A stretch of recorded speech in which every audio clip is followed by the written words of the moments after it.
studios, the AusBiz COB is the key stuff you need to know about the day in business and finance. Hi there, welcome to the COB on this Thursday afternoon. I'm Nadine Blaney. And I'm Juliet Sarley. Great to be with you all. Let's have a look at where the market is tracking. And of course, Nadine, these expectations, we're going to see a rate hike next week weighing on sentiment. Earlier in the day, we did also have these concerns about a potential move from President Trump over the rare earths space. But look, the Aussie at a 3-year high, we've seen a little bit of a comeback in the late afternoon session. Yep, so picking itself up off the mat, so to speak. We had the Fed last night, of course, that was nothing really unexpected, no surprises there. We also had some tech earnings after the bell. Microsoft was the stock of the day on the call today. It got sold off heavily in after-hours trade, so it'll be really interesting, I think, to see what happens once U.S. trade resumes. Tesla was another one of those companies that reported, did well. ASML as well in Europe reported, so don't forget about that one. Obviously, it's a big one in it as well, reported well. How many times can I say well in a sentence? And just tracking U.S. futures as we speak before we get to some of the details of the session here at home, and looking pretty good with E-minis for the NASDAQ and S&P both higher. Well, of course, we did have the Fed decision overnight, so it was interesting to hear, Nadine, from the Federal Reserve Chair Jay Powell about their decision to pause. September, we have lowered our policy rate 75 basis points, or 0.75 of a percentage point, bringing it within a range of plausible estimates of neutral. This normalization of our policy stance should help stabilize the labor market while allowing inflation to resume its downward trend toward 2%. Yeah, the Federal Reserve Policy Setting Committee offered no hint as to when rates would rise, or when a cut, I should say, would come, noting that the extent and timing of additional adjustments to the policy rate obviously is data dependent. Interesting, though, that there were two dissenters, so Christopher Waller and Stephen Moran, and of course, well, not of course, but interesting that they were appointed by President Trump, Nadine, who has, of course, been calling for rate cuts. Yep, they're both after the job, one would think, so it's sometimes good to keep those vested interests happy.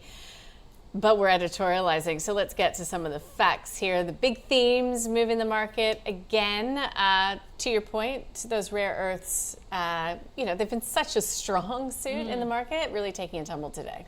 Yeah, and this is unconfirmed reports that have suggested the Trump administration may abandon these plans to set price floors for rare earths. And of course, the big move from the US, America First, to really try and push into critical minerals is a reason why we have seen a lot of these stocks do so well. Yeah, so that is one to watch, of course, unconfirmed, as you said, Jules. So tech, we sort of mentioned that we needed a little bit of a reboot for some of these results that are coming in. There's just a lot of consternation right now about the spend, about competition, about how AI will change the nature of the business for particularly software as a service providers. Although you do want to listen to today's episode of The Call, because my guests touched upon that a lot, and they're not believers in that narrative that's popped up.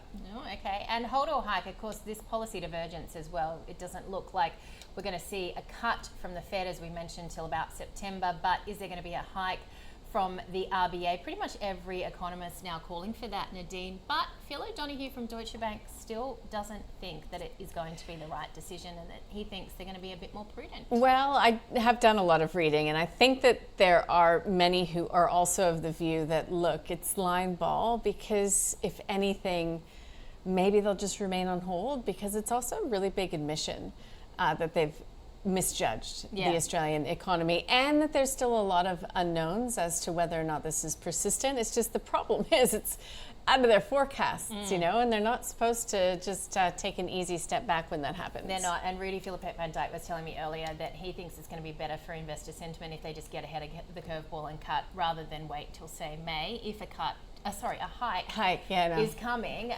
because maybe that's a reason why people have been holding back. But they're not holding back on buying gold stocks, Nadine. Gold pushing through $5,500 an ounce around 11 a.m. Sydney time today for the first time. Northern Star up by 2.5%, Evolution up 2%, but the big miners doing really well today as well, with BHP putting on 2%, Rio up 2.4%. So that is what saved this market, I suppose, from the worst of itself. Yeah, absolutely. Let's have a look, though, at what we saw with those tech players that did come under pressure.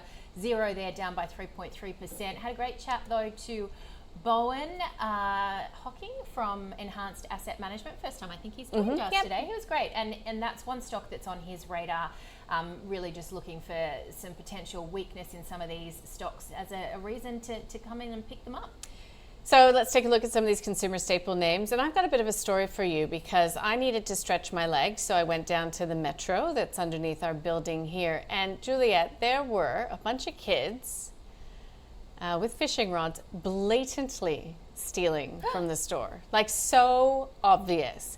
And I actually said to one of them, because he didn't look like he could beat me up, I said, look, guys, what are you doing? The security is totally going to be on you. And I was just chatting with one of the workers there at Woolworths, and he said, oh, this is every day. We can't do anything about it. So as in they were then walking out the entrance? Yep. And I just, Woolworths, Coles, if you're listening, you keep putting your prices up for the rest of us. Just invest a couple $100 in a security guard each and every day, and maybe we can cut down on some of that theft. That is my little bit of a soapbox for today. I just thought it was incredible. And obviously the root problem is these kids thinking that they can do whatever they want. But I mean, they're just blatantly getting away with it. It was awful. Well, I have a bigger problem about how they walk around with their fishing rods and almost poke people's eyes out. But anyway, let's get back to the markets. Iluka Resources, this was a big tumble today, flagging this $565 million pre-tax hit. And of course, the weakness overall in that resources space we've been touching on. Yeah, and MinRes, that was the quarterly that came out today. We saw this before, but we didn't sort of mention it got sold off, really, and that's even after it upgraded its lithium volume guidance. Yeah, IGO also under pressure. It also reported higher lithium prices and production. AMP was weaker. It updated its cost allocation and the way that it calculates costs ahead of its results due next month. But Appen surging, it rose fourth quarter revenue thanks to growth in China and its global businesses. Let's welcome in our special guest to the COB, Jimmy Jang, who's joining us from GBA Capital. Jimmy, it's been a while. Thank you so much for joining us. So how do you anticipate the ASX is going to track now that we are expecting to see this rate hike come even as soon as next week? Yep, good to be here.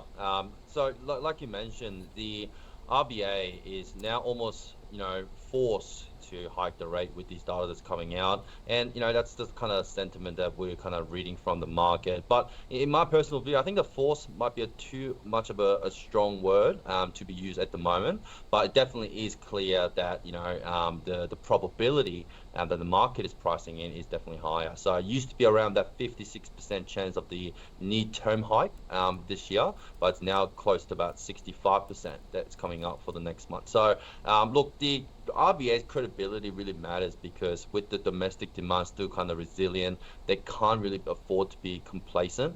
And especially like you mentioned, guys, the rare earth thematic stocks have all kind of dropped like a feather today, and I don't know how that's going to play out in the near-term future with this potential rate hike that's also looming in the background as well. So it definitely will see some lot of selling pressures from the market, especially with a lot of these stocks at a really good money at the moment above the recent rally that we saw thanks to the US. So definitely it is almost inevitable that we will see a lot of these profit taking and also selling back of these news as well. So it might be a tough couple of weeks, but for those guys that's been on the sideline, it's definitely a fantastic opportunity to get in because especially with the rare earth thematic stocks, they all been kind of down due to the policy sensitive rumors and things that's been happening in the US. So even on those unconfirmed reports of the US kind of potentially stepping away from the price support, that hasn't been confirmed yet officially. So it's all kind of happening over the news. So it's a good opportunity in other words.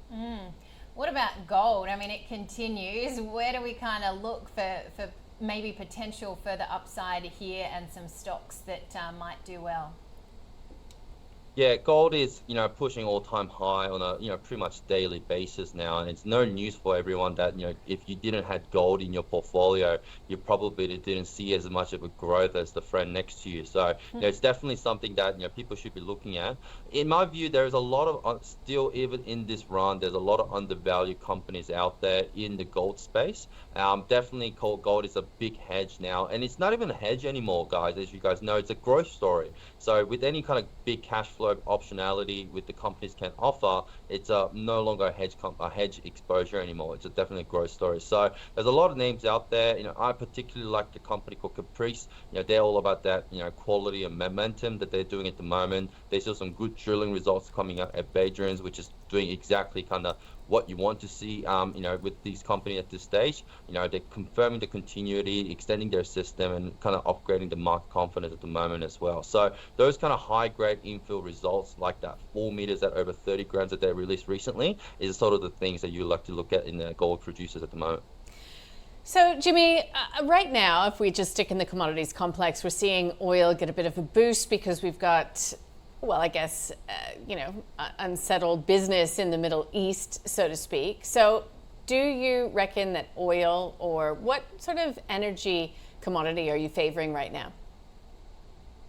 I'm going to be a little bit conservative here. With oil, I'm kind of staying a little bit away from it. It is very sensitive to the global geopolitical policy that's going around. We obviously no news that with the US doing the airstrike against Venezuela, dual campaign will be flowing through. So we must see some more drilling coming through from the Venezuela.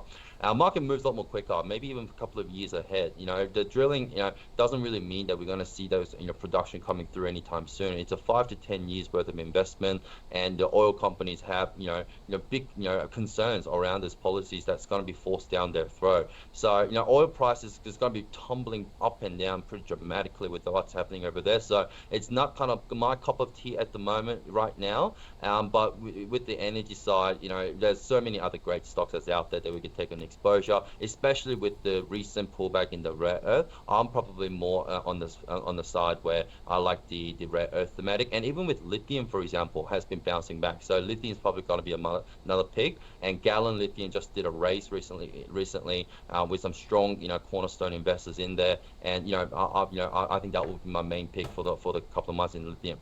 Hey, Jimmy, reporting season kicks off, in fact, kind of tonight with ResMed, which is dual listed, coming through. What are you looking for in this season? What's your sort of key, pick that you're going to be looking through in some of these statements? Absolutely, and like you mentioned, ResMed is definitely in our radar for us to continuously monitor. It has been quite difficult for the companies at the moment, but I think the one thing I'm kind of looking very closely, and I think I openly spoke about this a couple of times here in Ausbiz, is Star Group. Star Group, not sometime anytime soon, but there are a lot of eyes in that stock now, especially for myself. Speaking with investors about the potential opportunities that we're seeing in that. Hopefully a turnaround story by the company. Star Group with the takeover by Bally's and Bruce Matheson, I think there's some big opportunities there. Share price still very under pressure at the moment compared to what it used to be, and it's still looming around 16 to 18 cents per share. So that's probably one thing that I'll be monitoring very closely, especially with a lot of this critical mineral space will be start to cracking down. A lot of the critical minerals funds or the profits have to roll somewhere. So I think Star Group could be another one to worthwhile looking at. Another really good favorite of mine is obviously Myria. Did a quarter report that came out a couple of days ago, basically doubled their group revenue, and most importantly, that's based on just 2 clinics on their treatments, and they have the 3rd one coming in Victoria that's going to be fully operational in the 2nd quarter of this year. So yeah, those are probably 2 picks that I'll have in the watch list for the next couple of weeks. Jimmy, what's the code of the second one you talked about? Myria, EMD. Oh, EMD, got it. Yeah. A couple of times, yeah. All right, Jimmy, it's been a pleasure to have you join us again. Thank you. We'll look forward to speaking with you soon. And the stock of the day was Microsoft with my international guests, Mark Moreland from Value 3, Mark Gardner from MPC Markets. They, in fact, are quite Aussie, but they cover international stocks.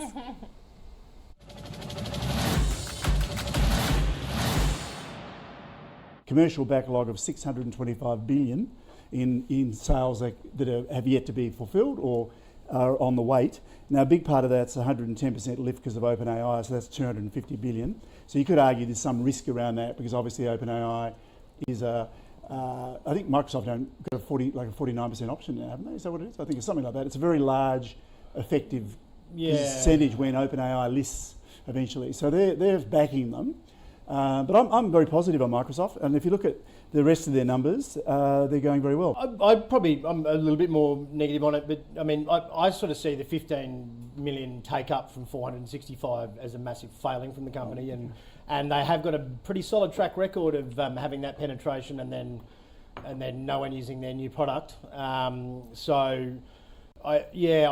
more disappointed camp about that fact. I think Copilot should have had much more take up, if not 8 to 10 times more, in my opinion. And I'm saying it's a hold. I don't think you're going to get into too much trouble with Microsoft. I think it's definitely a buy on dip if there's a broader market panic sort of stock.